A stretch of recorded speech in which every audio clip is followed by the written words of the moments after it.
এই জীবন যন্ত্রণা আমি যে সহ্য করতে পারছি না। তুমি আমাকে মুক্তি দাও দয়াল, তুমি আমাকে মুক্তি দাও। ওগো মা,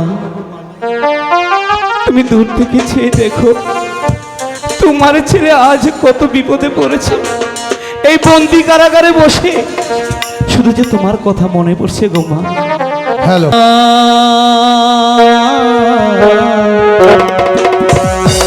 আমি বন্দি কারাগারে, আমি বন্দি কারাগারে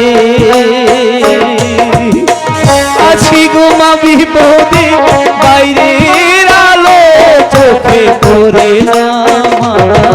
আমি বন্দি কারাগারে, আমি বন্দি কারাগারে।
ভরে না আমি বন্দি কারাগারে, আমি বন্দি কারাগারে।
আমি বন্দি কারাগারে, আমি বন্দি কারাগারে আছি গো আমি পড়ে, বাইরের আলো চোখে পড়ে না। আমি বন্দি কারাগারে, আমি বন্দি কারাগারে। এই জীবন যন্ত্রণা আমি যা সহ্য করতে পারছি না গো মা।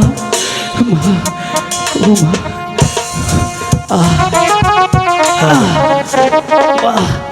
আর পাচ্ছি না।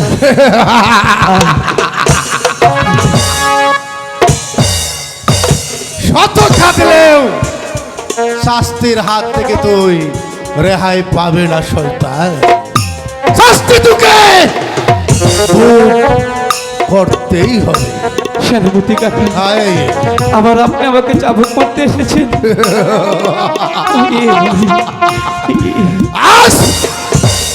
আজ তোকে শুধু চাবুক মারাই হবে না, তারপর তোকে করতে হবে, তোকে করব নির্মম ভাবে। তাই করুন সেনাপতি কাকা, আপনি তাই করুন। এমনি ভাবে চাবুকের পর চাবুকের না মেরে আপনি আমাকে হত্যাই করুন, তবে এই জীবনে যন্ত্রণা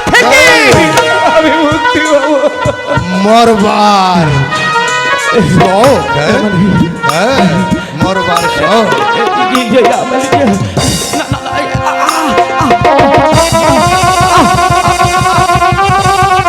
আর পূর্বে সহ্য কর, সহ্য কর আমার হাতে।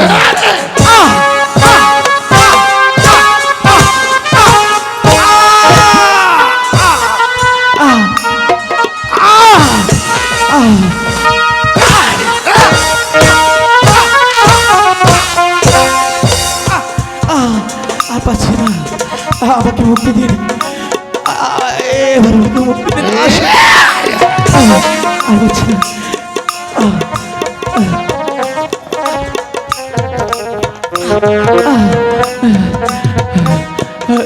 সইতে পারছো না, সইতে পারছো না, না পাচ্ছি না। তাহলে যা, বাঘ এখান থেকে চলে যা, যা, আমি তাই যাচ্ছি। চলে যা।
শত কাঁদলেও এই মুরগির হাত থেকে আজ কেউ কেউ তোকে রক্ষা করতে পারবে না, কেউ না, কেউ না।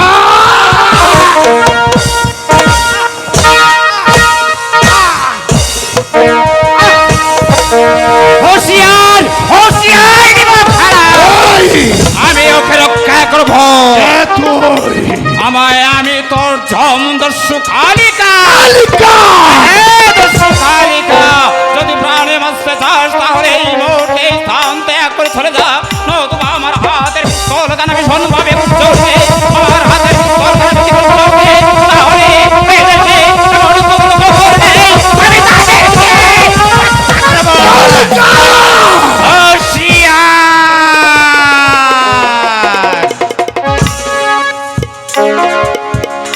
তোরা যেমনি ভাবে মেহনতি মানুষকে ধরে এনে চাবুকের পর চাবুকে মেরেছিস, আজ আমি ঠিক তেমনি ভাবে তোদের হাতের চাবুক এনে তোদের হাতে বসাবো।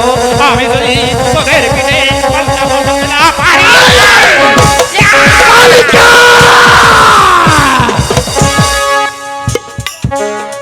হোশিয়ার হোশিয়ার, তুই মৃত্যুর জন্য প্রস্তুত হয়ে নে শয়তান। বেশ বেশ, আমি আমি চলে যাচ্ছি, তবে তুমিও মনে রেখো কালিকা,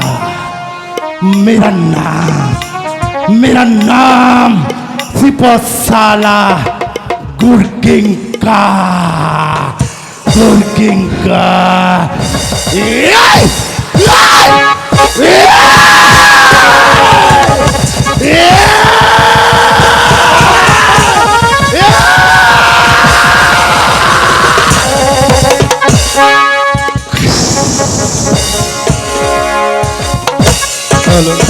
তুই আমাকে চিনতে পারিসনি, আমি তোর একমাত্র পুত্র তারেক।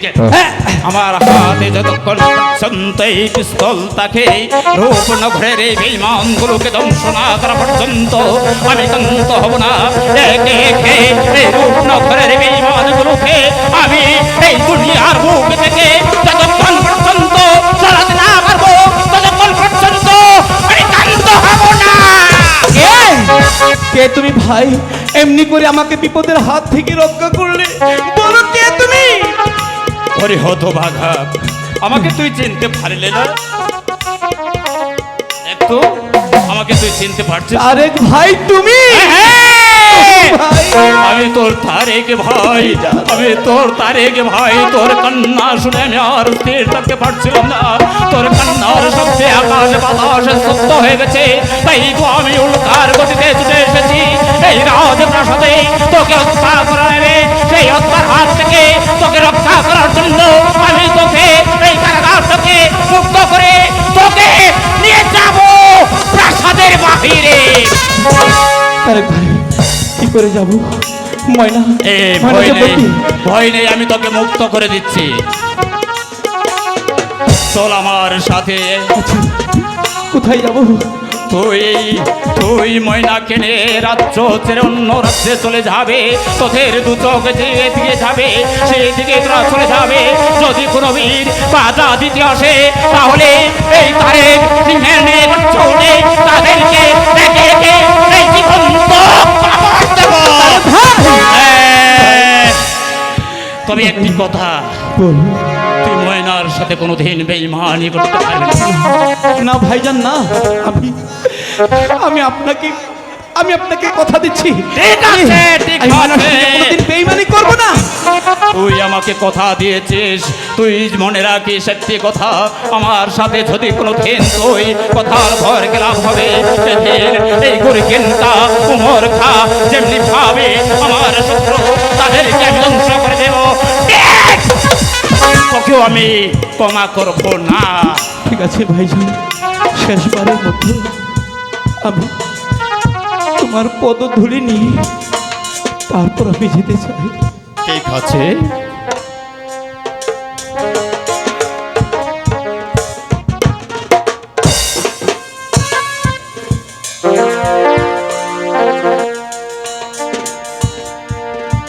বিদায়ের কালে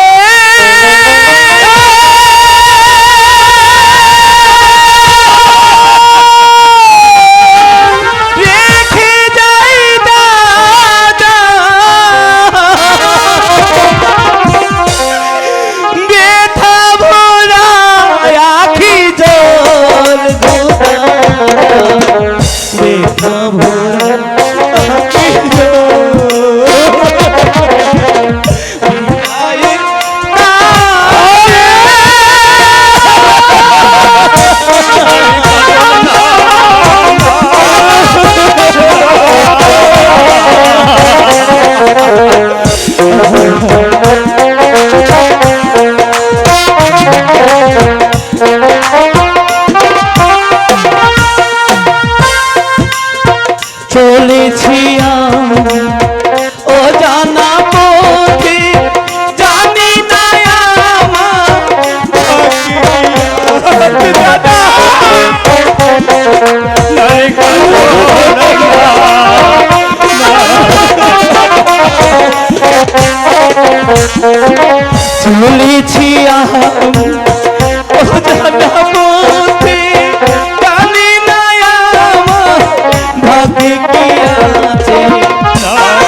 তোমার হাতে দুটি নিষ্পাপ ভালোকে বালিকাকে ছেড়ে দিয়েছি। আমি আমি আমি আমি কত অপরাধী আমি জানি না। তুমি যদি পারো তাকে পড়ুয়ার দেখার, তুমি ওই দুটিকে তুমি দেখো কোথা, ওই দুটিকে তুমি দেখো, ওই দুটিকে তুমি দেখো কোথা।